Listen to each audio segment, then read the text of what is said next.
Hello guys, welcome to your YouTube channel people teacher. तो कैसे हो आप सब? आशा कि सब बढ़िया होगे, स्वस्थ होगे और आप सबकी कॉम्पिटिटिव एग्जाम की प्रिपरेशन भी अच्छी चली होगी। फिलहाल आज की वीडियो में हम बात करेंगे साइकोलॉजी की कुछ मोस्ट इंपॉर्टेंट थ्योरी, जो वाइगोस्की की थ्योरी, इसके रिगार्डिंग भी क्वेश्चंस आपके पास पूछे जाते हैं। तो सबसे पहले हम बात करते हैं आखिर वाइगोस्की ने किसके ऊपर कार्य किया था। वाइगोस्की की थ्योरी हमारी सोशल कल्चर डेवलपमेंट के ऊपर बेस्ड है। तो आपसे यहाँ से ही एक क्वेश्चन पूछा जाएगा कि वाइगोस्की की थ्योरी आखिर किसके ऊपर बेस्ड है। तो जो वाइगोस्की की थ्योरी है वो हमारी सोशियो कल्चर डेवलपमेंट के ऊपर बेस्ड है। तो वाइगोस्की का मानना था जो बच्चा है वो जो इंटेलिजेंस है, जो उसका नॉलेज है, वो अपना सोसाइटी से गेन करता है। ये हमारे वाइगोस्की का मानना था। और ये भी एक कंस्ट्रक्टिविस्ट थे जिन्होंने कि जो कि रशिया के साइकोलॉजिस्ट थे, साथ ही साथ सोशियो कंस्ट्रक्टिविस्ट भी थे और focused on socio culture aspect, मतलब सोसाइटी के ऊपर इन्होंने ज़्यादा वर्क किया था। इनका मानना था कि जब बच्चा सोशली इंटरेक्ट होगा तो उसकी जो नॉलेज है वो डेवलप होगी और वो अच्छे से चीज़ों को समझेगा। तो यहाँ पे एक बात कही थी कि stress on roll of social interaction in the development of cognition. इनका मानना था संज्ञानात्मक विकास के लिए बच्चे को सोशली इंटरेक्ट होना पड़ेगा, तभी उसका जो संज्ञानात्मक विकास है वो हो सकता है। तो वाइगोस्की ने हमारे पास 3 इंपॉर्टेंट एस्पेक्ट्स दिए थे। Number 1 social interaction, number 2 language और नंबर 3 कल्चर। तो यहाँ से आपके पास हर साल क्वेश्चन पूछा जा सकता है कि वाइगोस्की ने कितने एस्पेक्ट्स दिए थे। तो वाइगोस्की ने हमारे पास 3 एस्पेक्ट्स दिए थे। कौन कौन थे? सोशल इंटरेक्शन, लैंग्वेज और कल्चर। वाइगोस्की का मानना था ये 3 बच्चे के संज्ञानात्मक विकास के लिए बहुत इंपॉर्टेंट है। अगर बच्चे का कॉग्निटिव डेवलपमेंट होगा तो इन 3 की वजह से होगा। जब बच्चा समाज में इंटरेक्ट होगा, एक दूसरे से समझेगा, उनसे बात करेगा और उसकी भाषा लैंग्वेज होगी वो भी कॉग्निटिव डेवलपमेंट में हेल्प करेगी। साथ ही साथ जो बच्चे का कल्चर है, उसके रिचुअल्स है, उसके रीति रिवाज है, वो भी बच्चे को हेल्प करेंगे उसके संज्ञानात्मक विकास में। नेक्स्ट बात करते हैं सम इम्पॉर्टेंट टर्म्स जो कि वाइगोस्की ने दी है। इसके रिगार्डिंग क्वेश्चन पूछ जाता है कि वाइगोस्की ने कितने इंपॉर्टेंट टर्म्स दिए। तो ये 3 है हमारे पास। एक है zone of proximal development, more knowledgeable other और स्क्रैप फोल्डिंग। तो जो हमारे पास यहाँ पे ZPD है वो एक ऐसा एरिया है जहाँ पे कि आपको किसी पर्सन की हेल्प की ज़रूरत होती है किसी चीज़ को अचीव करने के लिए, और जो पर्सन होगा वो मोर नॉलेजेबल अदर होगा। मतलब कि आप टैट की प्रिपरेशन कर रहे हो तो टैट को क्वालिफाई करने के लिए आपको किसी टीचर की हेल्प की ज़रूरत होगी। तो जो टीचर है वो मोर नॉलेजेबल अदर है जो कि आपको टैट की प्रिपरेशन के लिए हेल्प कर रहा है। और जो हेल्प कर रहा है वो एक स्क्रैप फोल्डिंग की तरह है, मतलब कि एक थोड़ा टेम्परेरी सपोर्ट है आपके लिए।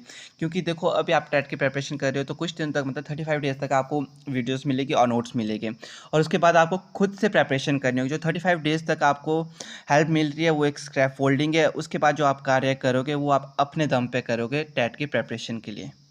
तो वाइगोस्की की थ्योरी भी कंप्लीट हो गई। ज़्यादातर यही क्वेश्चन पूछा था जो मैंने आपको अभी तक बताया है। नेक्स्ट बात करते हैं हम अपने एरिक्सन की थ्योरी। यहाँ से भी आपके पास हर साल क्वेश्चन पूछे जाते हैं और यहाँ से सिर्फ 2 या 3 क्वेश्चन पूछे जाते हैं और सबसे इजी क्वेश्चन आते हैं यहाँ आपके पास एरिक्सन की थ्योरी से। तो सबसे पहले हम बात करते हैं आखिर एरिक्सन ने हमारे किसके ऊपर थ्योरी दी थी। तो जो एरिक्सन ने थ्योरी दी थी वो दी थी हमारे को साइको सोशल डेवलपमेंट के ऊपर। तो यहाँ से सिर्फ आपके पास एक यही क्वेश्चन पूछा जाता है कि जो साइको सोशल डेवलपमेंट की थ्योरी है वो आखिर किसने दी है। तो ये थ्योरी हमारे को किसने दी है? एरिक्सन ने।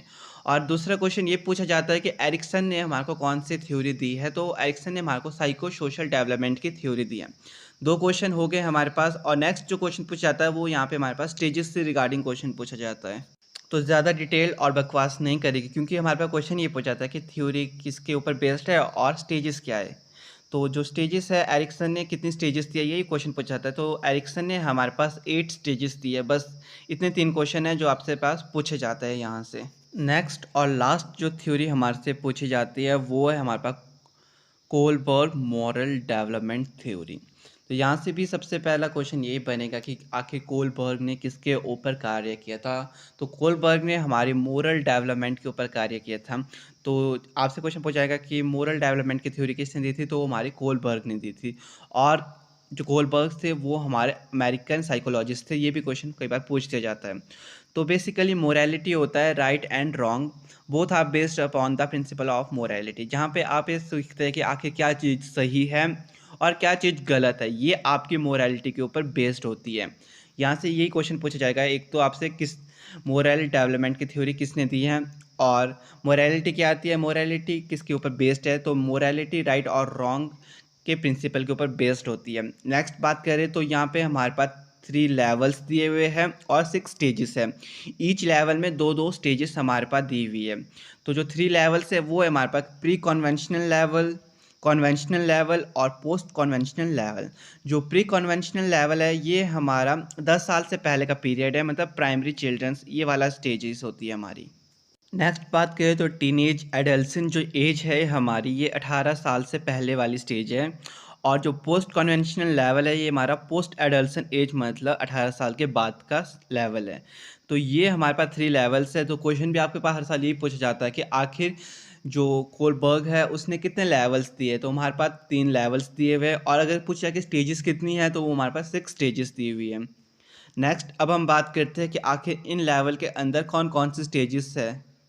नेक्स्ट बात करें तो प्री कन्वेंशनल लेवल, तो इसमें हमारे पास 2 स्टेजेस है, एक है ओबीडियंस एंड पनिशमेंट और नेक्स्ट जो स्टेज है हमारे पास वो है हमारे पास rewards orientation and mutual exchanging.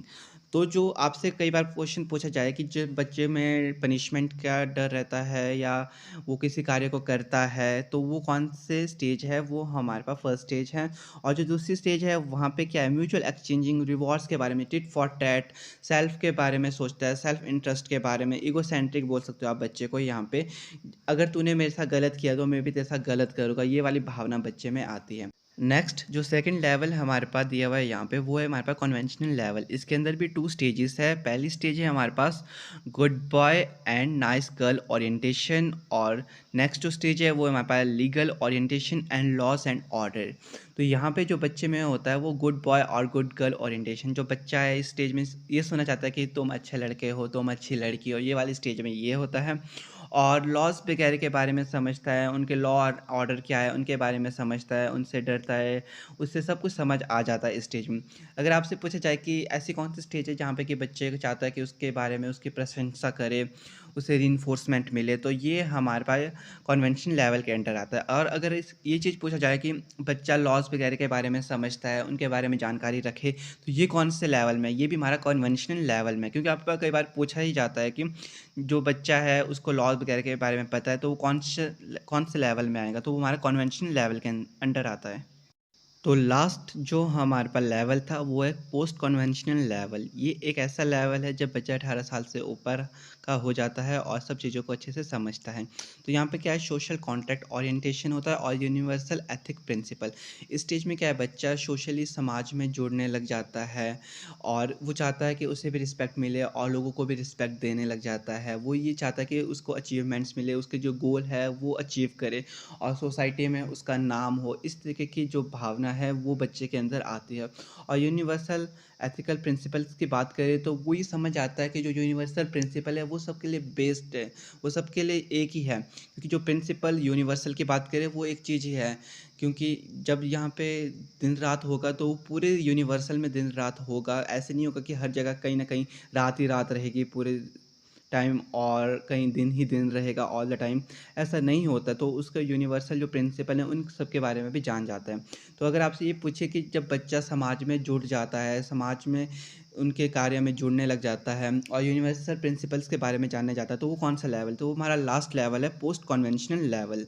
तो कोलबर्ग की थ्योरी से जो सबसे ज़्यादा क्वेश्चन पूछ जाते हैं वो सबसे पहला ये कि जो मोरल डेवलपमेंट है वो किसने दिया है और कितने स्टेजेस है और कितने लेवल्स है और हर एक स्टेज में कितने कितने लेवल्स है, ये क्वेश्चन पूछ जाता है। और थोड़ा बहुत जो मैंने डिटेल में बताया है इन लेवल्स के बारे में, इससे रिगार्डिंग क्वेश्चन पूछे जाते हैं, इससे बाहर कोई भी क्वेश्चंस नहीं आते हैं। तो आज की वीडियो में बस इतना ही। आशा है कि आज की वीडियो आप सबको अच्छी लगी होगी। तो वीडियो अच्छी लगी होगी तो वीडियो को लाइक शेयर कर देना और साथ ही साथ चैनल को भी सब्सक्राइब कर देना। Thank you.